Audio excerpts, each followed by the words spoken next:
What's going on, everybody? Welcome to another edition of the Talking to the Law Benfica Podcast, episode number 283.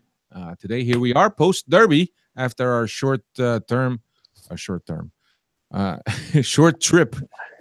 watch the derby. Here we are. Cristiano next to me. Cristiano Oliveira. Diz olá, senhoras e senhores. Olá, senhoras e senhores. And up in the Great White North, Steve Santos. Olá. And Dave de Oliveira. Hello. What's happening? Anyway, here we are. We got in yesterday. Anyway, before we get going, I just wanted to get this out of the way because it was very special for us to be in Portugal. It's always special to be in Portugal anyway for us, but it was even more special when we got to go watch the derby. But there's a couple people that we wanted to mention, and not to leave anyone out that was very that had a lot of hospitality and very friendly to us. But Sergio from Conversas a Benfica, he was tremendous, and he was a great host and great friend, and I think it's a friendship for life for him. So we were very grateful for what he was able to make a reality for us, because after all, he was somebody that kind of organized this thing as far as the tickets, the BTV appearance, the appearance on the show. Very nice. Tremendous. Came and picked us up and drove us around and gave us a little bit of story about what his story is. So we're very grateful and thank you. He couldn't have been any nicer. I mean, you stretched out his jacket and all, and he still offered us beer afterwards. Yeah. So I wanted to say thank you. Obrigado, Sergio, pela tua hospitalidade, and for all that you were able to do for us to make this dream come true for both of us. The other person is Nuno Picado, who is the host of Benfica FM. Máquina. And I actually watched the game with him in the stands and walked to the stadium with him in the stands, but we'll get that into that a little bit. But there's a few other people that we met. So Manoon flipped so many guys, and they know who we are. Yeah, they know who we are. So I'm not gonna name them all because I might forget some. I don't want anybody to get offended. I'm taking that from an advice that Chris gave me. But anyway, very pleasant experience, and I'll talk a little bit about that in a little bit. So on tonight's podcast, we will look back at the derby. We'll also look ahead to the last game of the season against Moreirense at Estadio da Luz, which will determine what will happen with Benfica regarding the Champions League qualification. Right now, as it stands, we're on the outside looking in. But one game left, and with Sporting still having to go to Madeira and play the game there, it's still up for grabs, I would say. So, but we'll just have to keep an eye on that. So, game at Alvalade took place on Saturday. We hooked up things so that we could be part of the march, if you will, that goes from Estadio da Luz to Alvalade, walking through the streets of Lisbon. Cristiano partially walked on the cortege. I walked a third of the way, and then I had What's to it get called? out. What's that thing called? Cortejo. So anyway, Okay. just think. So what happened was we got together at Estadio da Luz. Was 4 and change. We were told that they were probably going to take off around 5:00. So we were there early. We met up with Nuno, and then people started congregating. There was a large contingent of police, obviously, to create that box that people walk in. One of those SOBs pushed me, bro. I said, "Yo, é preciso empurrar." Eu tô temporar, but era castet. So I said, Yeah. "Man, I walked away." So Did you say yo? Yeah, Did you really I said, say yo? Yo, é preciso empurrar. He's like, "Tô temporar." I was like, yeah. so I got quiet before I got hit. So I think around I would say it was like 5:30, 5:45. We started a little early, yes, walking. around that time. Yeah. So the box closed up around the fans, and we started walking. I would say probably. What would you think? What would you say? How many people were in that march? 1,000 easy. Easy 1,000, right? Easy 1,000, if not more. But yeah, Yeah. it was easy. I mean, remember there was about 2,500 seats sold for that one area. So 1,500 people. I mean, it didn't look like there was that much, but as we come around and we start making the turns on the way to Alvalade, I mean, this thing went on, went on forever. From where we were, and we kind of stayed a little bit behind. We weren't really in the front. From where we were, we couldn't really see the beginning unless, like Cristiano said, there was a turn and we could see the beginning start to turn, or if we were going downhill or if we're going uphill. And that was by design, guys. Yeah. I mean, because I was getting out of the Corte, I couldn't go all the way in because once I get close to the Estadio, they wouldn't allow me to get out in order for me to go get my credentials so I could watch the game. So the cops warned me, like, listen, you're going to have to get out ahead of time because if people spot you coming out, they're going to think you're one of theirs and things aren't going to be good for you. And so long story short, I walked away from the Benfiquistas, and now I'm walking on my lonesome. I get to Alvalade and I walk right by the Jubilee. I was like, I'm hoping one of these guys don't recognize me because I'm about to get beat up. But so, I mean, it went well. I mean, it was just a tremendous experience. As I told the guys in Portugal, I've only read about this or I've only seen this on TV, on the internet. And for the first time, got to experience it. Yeah, it was a little bit bittersweet. I would have liked to have been in the front and be involved around the country. It was a lot more in the back. Yeah. People more chillaxed, even though the cops kept hitting you and pushing you to make sure you were walking. But it's still, nonetheless, it was still a tremendous experience. Steve and Dave, for me, the funniest part was we're coming around the bend, and there's, obviously there's these tall 15-story apartment buildings throughout, the whole road and stuff. And there's people, with Benfica shirts hanging out the window, Porto, Sport. And every time you saw a Porto or Sporting one, the clock would start singing Amanda, salta, salta. Like, yeah, she was hilarious. That shit was hilarious. It was awesome. But yeah, as we're walking through the streets, obviously people up on their windows up in the 12th and 13th floors, just go with their scarves. So that was a pretty cool experience. So I think that the walk took, I would say, like an hour and a half, but it wasn't because that's how long it took. So we walk and we go the long way. And they close the highway, man. The cops close the highway. And at one point we get to the stadium where we're about a couple hundred yards, and I don't know. And you waited there. That's what made it long. We got a couple of hundred yards, so they stop everyone. They compact the group, and then they escort maybe 25 to 50 people at a time.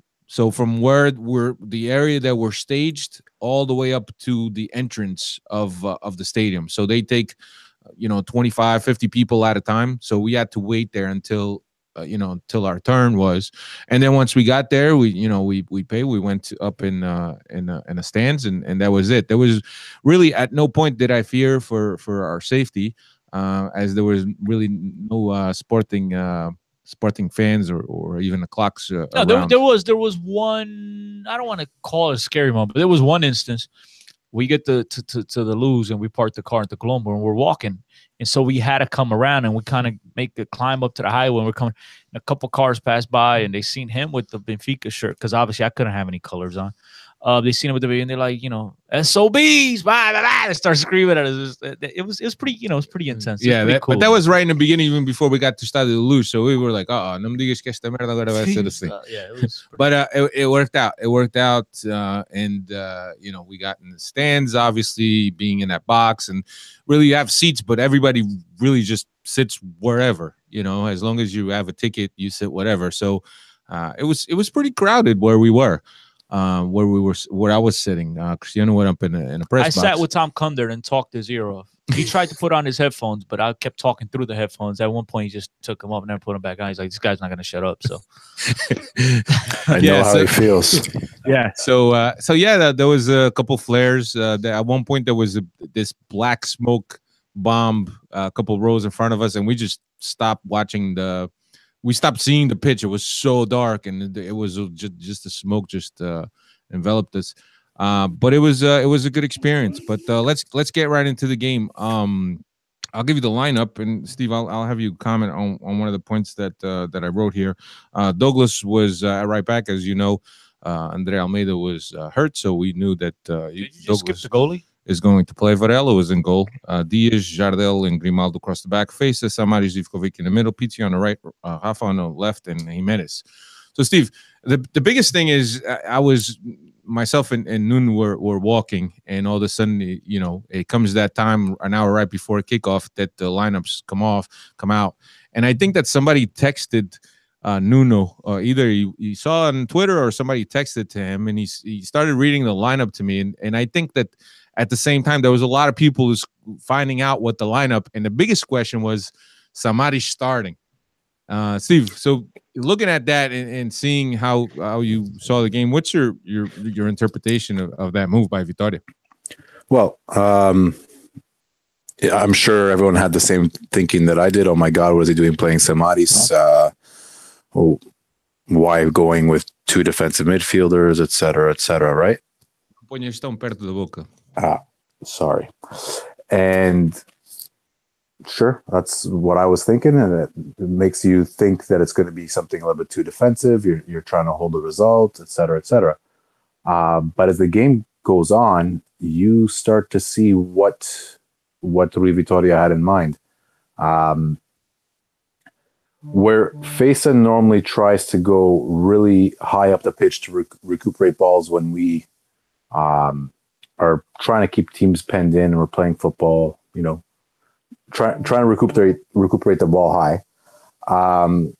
It was Samaris that was doing that because Fesa had a very specific role on to watch that Fernandes wouldn't pick up the ball on the defense. Sorry, on the attacking or the counterattacks or the offensive transitions, and it actually worked really well. I mean, if you were going to have Pizzi be the first responder to when Benfica lose the ball, he does not have the intensity. He doesn't have the tackling ability. Doesn't have the physicality to do that job properly. So you bring in Samaris, who has all of the above, although at times he will be lacking on the ball because he had on the ball. He didn't have that good of a match. I found he misplaced too many passes, was a little bit loose with possession, missed a pretty good chance where he should have at least made the goalie work. But on the defensive transition, you can really see what Rui Vitória was trying to do. And add that to the fact that that Sporting, the way they like to play with Fernandes and Gelson, they like to overload the areas where the defensive midfielders kind of patrol in between the fullbacks, next to the center backs. And having both of those players there, it allowed them less room to operate, a little bit more obstacles, passing lanes got more clogged up. And I felt that Sporting really had difficulty creating anything, even after the fact. Like if they were able to, when they came out with the ball and they were able to get to the middle third, in organized attack, they didn't have much to really worry us. And hey, if you look at the lineup and see Samaris and think, oh, hey, that's a really defensive lineup or a defensive substitution in that 11.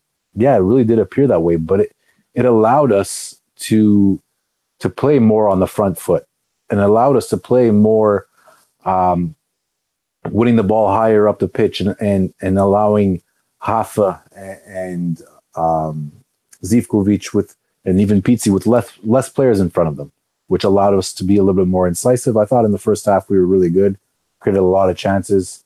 Rafa was, I don't want to say it was poor finishing. I think he was unlucky to not get a goal in this match. I mean, two posts in shots that he really couldn't do much better.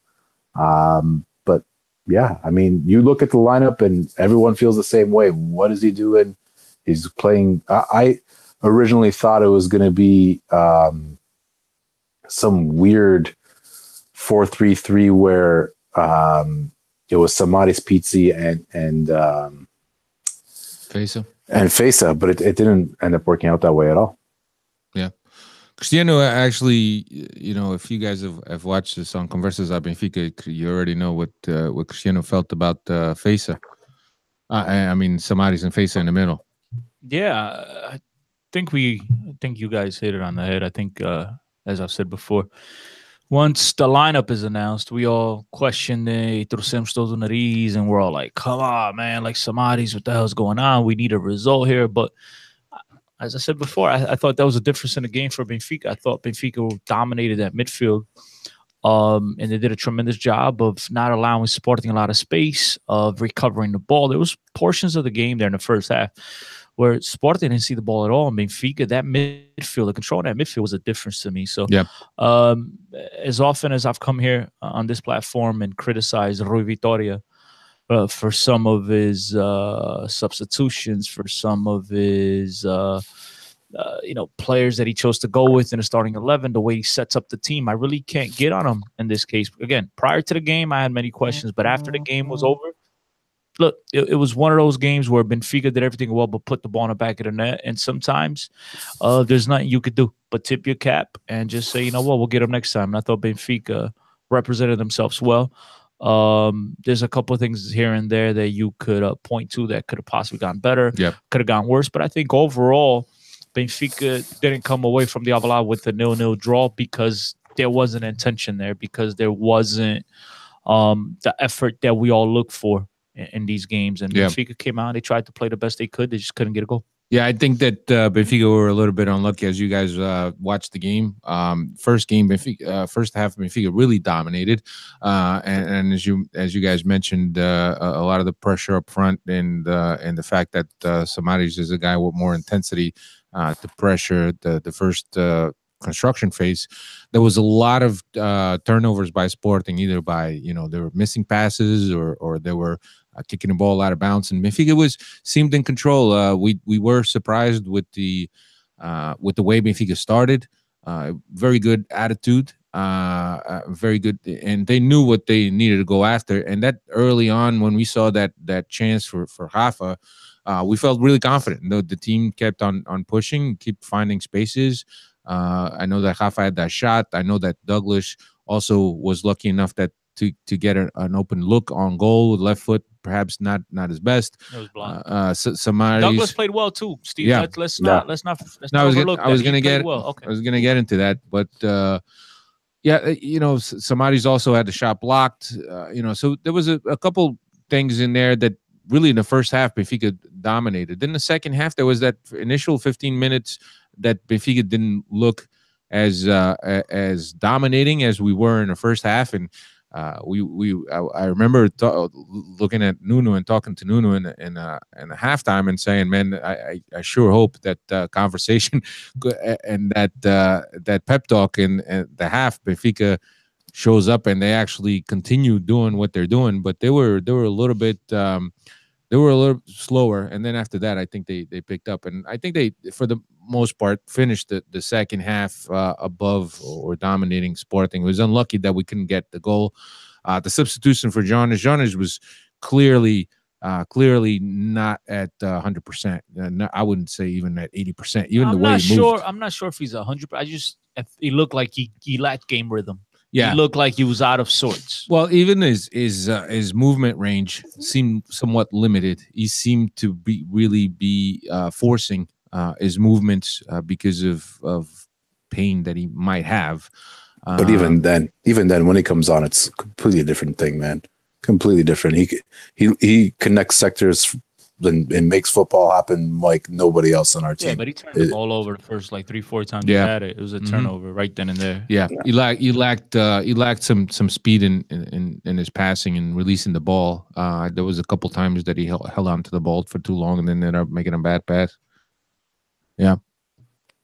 Go ahead, Steve. You were saying. No, in his hand. You guys stopped, or you guys stopped me. You said he lost the ball, so I didn't have anything else left. That's my opinion, but your opinion was he connects sectors. Keep going. That's what I felt that he brought. There was a couple plays towards the end of the match where I felt that he had that little bit of calmness that we lacked. He had that touch that we needed that was missing, and that's what I saw. I do remember seeing when he first came on that he was a little bit shaky, but I thought he finished the match well. I thought Benfica actually finished both halves very strongly. The first half when we didn't score and we were that much on top, I would have to say I had that. I was worried that was a bad omen, that we were probably going to concede one late or something like that because we didn't capitalize when we were clearly so superior. But yeah, we didn't get the result we needed, but we also didn't get scored on, which was, I guess, a good thing. The one thing that people are blinded by is that the last 15 minutes of that first half, Benfica was dominant. The thing that blinds them is right at the end when Bas Dost hits the crossbar. So a lot of people are like, oh, they forget. But take away that one chance. Bas Dost, William, but he was offside. No, Bas Dost at the end of the first half. Nope.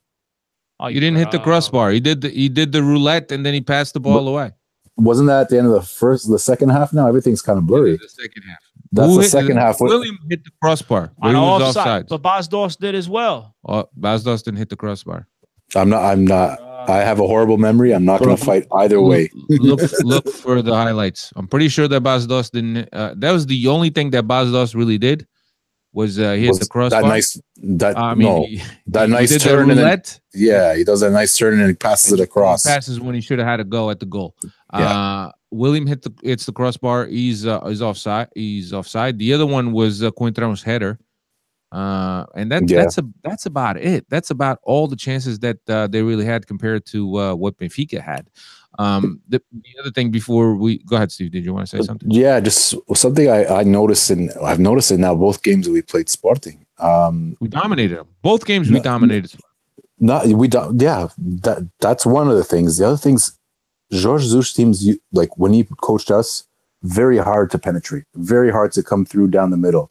Really good at funneling down the sides. Really good at protecting space and forcing teams to go where you want them to. But this Sporting team does not seem to have that. I mean, they look quite naive at times. We're able to push the ball around and find the empty spaces at times. Like that one for the Samaris chance where Douglas plays a very nice pass, but they were wide open. And I was like, I don't remember any Jorge Jesus team for us looking like that. Maybe against somebody like, I don't know, like a bottom of the table club where we were really going at them and it only took a couple passes because we had a lot of guys forward. But against Benfica, I was not expecting Sporting to look so open at times. And even at the Luz, when they were 1-0 up, I remember criticizing Sporting again because I was not expecting them to be so naive and so open. But they did it again. That was one thing when I watched the game. I was like, that does not look like the Jorge Jesus teams that he had with us. It doesn't look like it has his signature when it comes to defending and knowing how to protect space. Yo, I haven't slept, bro. Give me a break. Yeah. It was a spin move. I thought it was a crossbar. I don't know what the hell I was watching. But spin move, crossbar. Isso é tudo a mesma merda. Isso é muita cerveja no barreiro e estás assim. No. Anyway, let's talk about Douglas, right? So a guy that everybody criticized and everybody's looked afraid to have him on the lineup. The biggest thing is that when you look at this game, if you got to pick a couple guys or one guy that stood out and that had a good game, Douglas is one of them. I think that along with a couple other guys that were there, he had a very good game. But here's the thing, right? I don't think that Sporting challenged them as much as they should have. They put their slowest guy in Brian Ruiz against Douglas. And he really never really got the best of Douglas. I think that even if they put Gelson Martins on that side, which is usually not his typical side, but if they put him there and he jukes him a couple times, they're in, man. They're in. So I didn't think that Sporting was that smart attacking Douglas because we all know that he has his issues defensively. Then he was given space to go forward with the ball, and we thought did very well. I thought he did very well defensively too. There's a couple of times where he got beaten, he recovered in time and got himself back in position. Look, it was overall a very positive game for Douglas. I don't care who played on that side, who didn't play that side. Facts are the facts, and he played well going forward. And defensively, he did adequately enough that he did not let the team down at any moment. So it's one of these moments that you have to carry. I mean, unfortunately, there's only one game left, but it's a moment you have to carry forward, and look at it positively and build on. Yeah, no, absolutely. So, we didn't get the result that we expected. There was some crying by Rui Vitória at the end of the game because of the refereeing. Look, this attitude that the team had, and regardless of whether when you have the derby, it goes out the window. There's extra motivation for players. Regardless, I think that if we applied the same attitude, the same drive, creating these same chances against at least 5-6 other teams in the league, we wouldn't be in this position. So regardless on whether the referee had a part to play, which I really didn't think so. I thought that foul by Bruno Fernandes on Servi was absolutely horrendous. Yeah, he was just going for the legs. I don't even know how that guy stayed on the pitch, to be honest with you. So that was brutal. But aside from that, that the whole thing with Rafa in the beginning and Rui Patricio, yeah, I mean, Rafa gets there first before Rui Patricio goes, but Patricio's going for the ball. I don't know, man. That's a tricky one to give. Some people will say that's a clear-cut penalty. To me, is not as clear-cut. The one call that really kills me is the one where Patricio's way towards the end of the game. Patricio's way out of his 6. He let go. He drops the ball, so automatically the ref thinks that it's because of contact with the Benfica the contact player. he made was with William Carvalho or whatever. It was with the left back that came in for Quintrón. That's who it was. Yeah, I'm pretty sure that's who it was. Exactly my point. And that was basically for me lazy refereeing, because even in real time I was like, that doesn't look like a foul to me. And Steve, the replay looked even worse. He's outside the 6. Outside the 6 is a 50-50 ball. Inside the 6, I get it. Outside it's a 50-50 ball. I agree with all of the above, and on top of it all, it wasn't even one of our players that are the ones that collide with him. So that for me was one of the worst calls. Yeah. But aside another from call. That, I don't think either of the teams should have finished with 11 men on the pitch. To be honest, I'll give you that. I'll give you that. Well, Steve, who do you say? Because listen, I just have to throw. I was up top in the press box, whatever you want to call it, press zone. To you, the Ruben thing doesn't look so bad. It didn't look bad at all. But the one difference is this, right? At the Estadio da Luz, they have TVs all around hanging from the rafters, and you can see the replay. There's nothing here. That first view is what we saw. We didn't get another view. I have no idea. So to me, it didn't look bad. But I haven't watched the game since. I haven't watched the game since. Ruben has I don't want to say a reputation, but he's got a tendency to go in over the limit a little too hard on a lot of those duels. And for me, that elbow was a bit too strong, a little bit too high. Yeah, but here's the thing, Steve. Here's the thing. If Gelson is not 5 feet tall, we're not even talking about an elbow to the face. Yeah. Okay. I'm not gonna doubt that, but and that's an exaggeration on my part. But you get the stature. I get that, but you gotta get that there's a little oomph extra in that challenge. Absolutely. For me. There isn't like the big wave of the elbow. You know what I mean? It's not like this. Yeah, but it's definitely he's making his presence known, and given the fact that the Gelson is 5 foot, whatever he is, and the contact is in the face, for me it didn't look good. And then the Bruno Fernandes one is one where I think there's no reason he should have stayed on the pitch. That was he went straight for the legs. He made no play on and not even just like a professional foul, being the guy down. There was enough intent. For me, there was intent to injure in that play. Intent and excessive force, as we referees call it. There you go. But yeah, so Benfica. I thought that Benfica was unlucky. They played enough to win the game, to be honest with you. And I think at the end of the day, Sporting has to be happy with the result that they got, because that's exactly what they wanted, even though they were dominated. So they were lucky to have come out of this game with the tie, the 0-0 tie that they needed. But I agree with you, that play at the end of the game, that could have been here's the thing, the way that the referees have been doing, they've been letting the play go, and then at the end, if they have to, they'll go back to the VAR and check it. And I think that this is a classic example on how the referee should have let the play go, develop, and if it ends up in a goal or whatever it is, every goal is reviewable. So he could have changed that, but I must have been absolutely sure that was a foul for him to whistle. Otherwise, you wouldn't have whistled. He would have let it go. just to make it clear, I know you're talking about the Patricio duel, just so that everybody knows that's the exact play that you're talking about. Yeah, that's the one I'm talking about. And even the one on Bruno Fernandes could have gone to the VAR to see if there was a yellow or a red. Mm-hmm. You know, that's why the VAR is there to determine. But I thought VAR is for mistaken identity, goal scoring, and what's the third one? To decide what color card it is. Oh, is it? Okay. Yep, absolutely. They could go to the VAR and decide if they got the yellow right or if it's a red or whatever. So anyway, 0-0. Now Benfica needs Sporting to drop points in order for them to get back in that second place.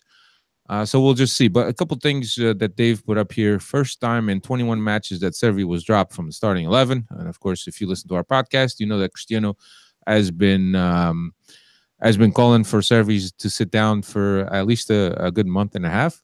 And the other thing was that Benfica has not beaten any team involved in the Champions League this year. Of course, that's very easy to include all the four the other three teams in the group stages. Still. Porto and Sporting. So it is what it is. It's a stat ticket for what it is. But yeah. So now we move on to Moreirense. That's okay, man. You look like you're falling asleep, dude. Jet lag. Yeah. So now we get Moreirense, which comes up this Sunday, 6 p.m. local. Moreirense is currently 14th place, 32 points from 8 wins, 8 ties, and 17 losses. They have scored 29 goals and have allowed 49 goals, so a minus 20 differential on there. Away, 3 wins, 2 ties, 11 losses. Only 14 goals scored and 29 goals allowed away from Moreira de Cónegos. Last 10 games, 9 wins, 1 loss, and that loss came at the 3-1 Taça CTT last season, where Moreirense eliminated Benfica in the Final Four, I believe. All-time at Estadio da Luz, 7 wins for Benfica, 2 draws. This season, 2-0 win at Moreira de Cónegos. Pizzi and Jonas on the board with those 2 goals. So here we are, last game of the season. I think that the team went down a lot after that loss from Porto. Hopefully they can continue whatever they were trying to do against Sporting and see the season out with the good win and see what happens with the Sporting game. We were talking about Ruben Dias and they right away they put in a sumaríssimo against Ruben Dias following the game, and today we found out the decision. He's going to be out for 2 games, suspended for 2 games. So he'll miss the Moreirense and he will miss Benfica's first game of the season if he does indeed stay with Benfica for next season.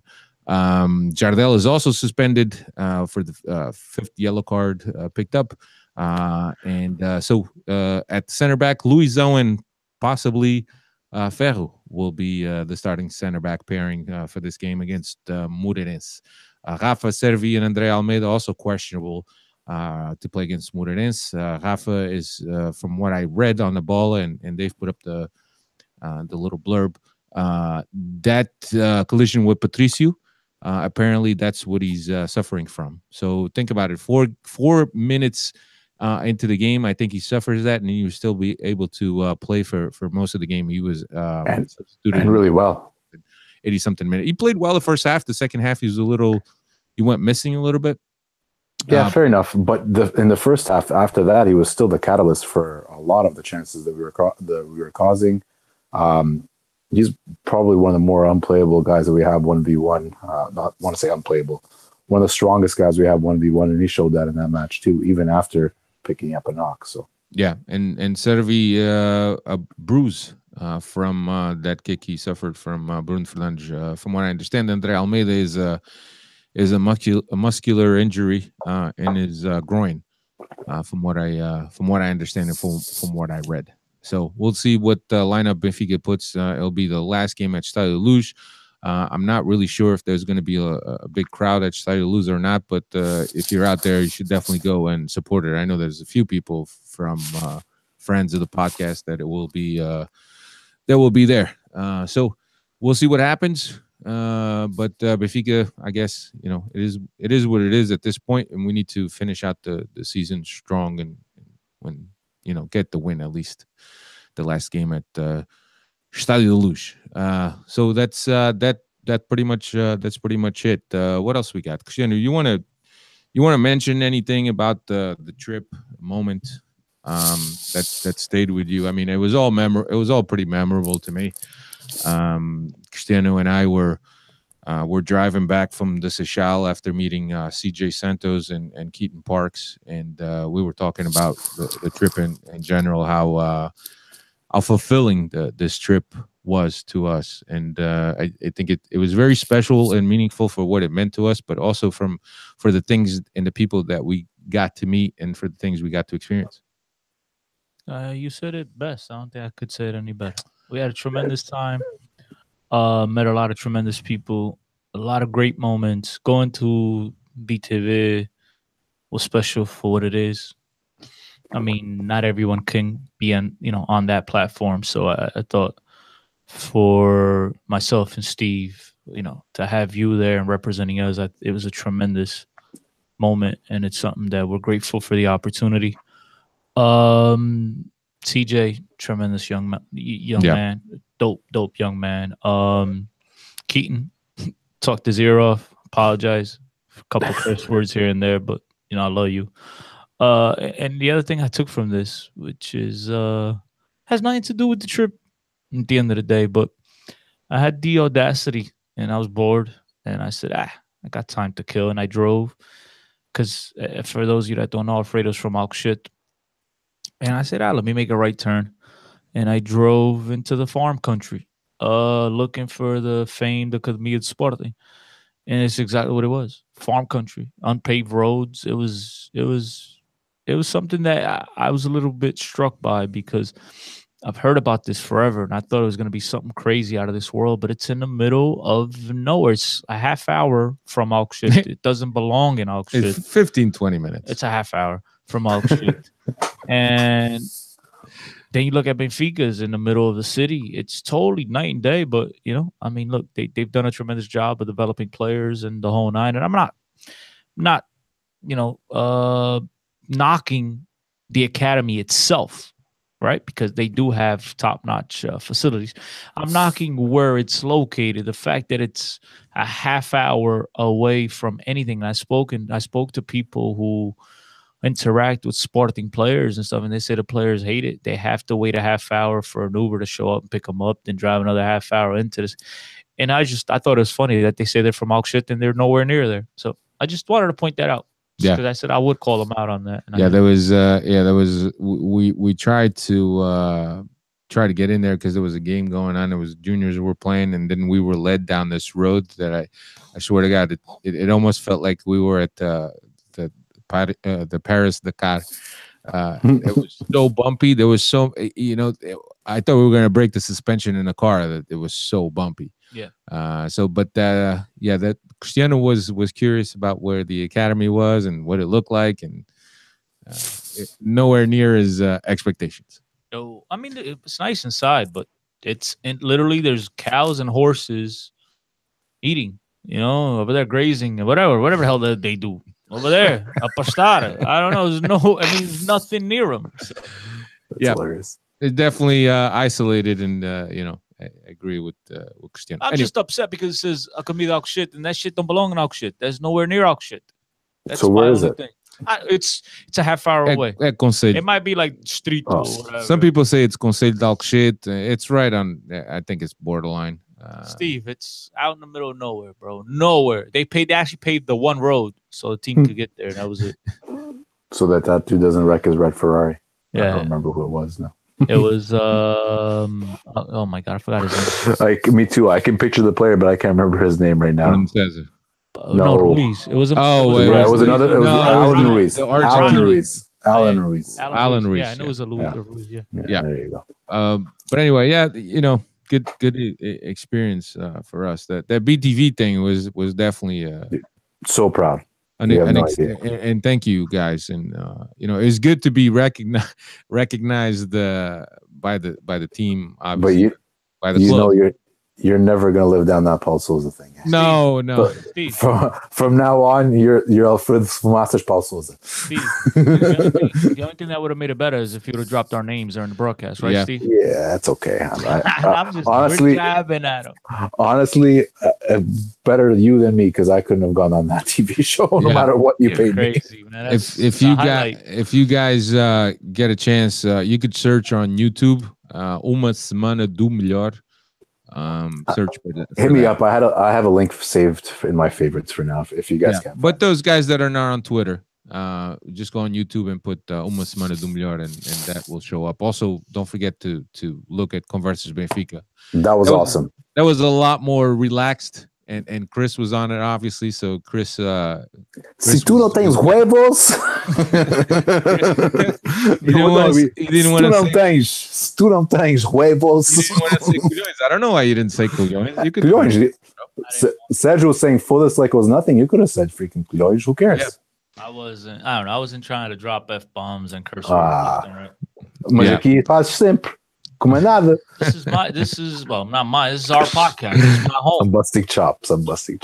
Yeah, no, there was it was definitely a good experience, an awesome experience. I think Ricardo, Felipe, João, Manel, Roma, those dudes tremendous. I mean, we had a nice group with us. I mean, funny dudes, good times. Yeah, Felipe. And that's what makes it special. I mean, I think anyone could buy a ticket and go to a Benfica game and watch a Benfica game. But when you meet these people, this is what makes it special. Yeah. The guys we have met, we've been fortunate enough to meet and mingle with and interact with. They make this special because not everyone gets to do this. We're privileged to get to know the inside of things that we could have only imagined or read about. And we get to see the inside of it. We get to meet people with tremendous influence on Benfica throughout the world. It was just, I mean, look, we had a tremendous experience. We had a great time. I mean, drinking and talking and just bugging out. And everyone was just down to earth. And they treated us like we're one of them. Yeah. And that's the best part. And the thing that we found out too, that whole thing with the cortejo and walking up to the stadium, not a lot of the fans do that. They think that's kind of something that's a little bit lame. But as an outsider, never having experienced that situation, I felt privileged to be part of it.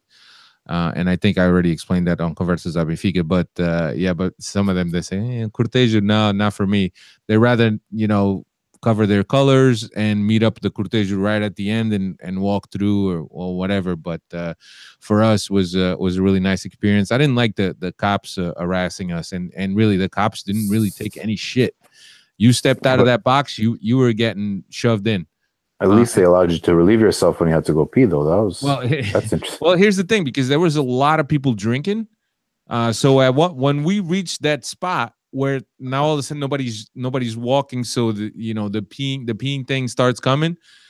People started walking towards the side of the road and started peeing like 5 yards from the cops, and the cops just let them. But at one point we were in the back, and the one guy next to me got shoved by the cop because the cop wanted us to move. And these are cops all in riot gear. And they look like RoboCops. Riot gear. Some of our big boys, man. Yeah. Pellet shotguns or whatever it is. And they were intimidating, but always never a smile on their face. They meant business, man. And right off the bat, I said, we can't be messing around.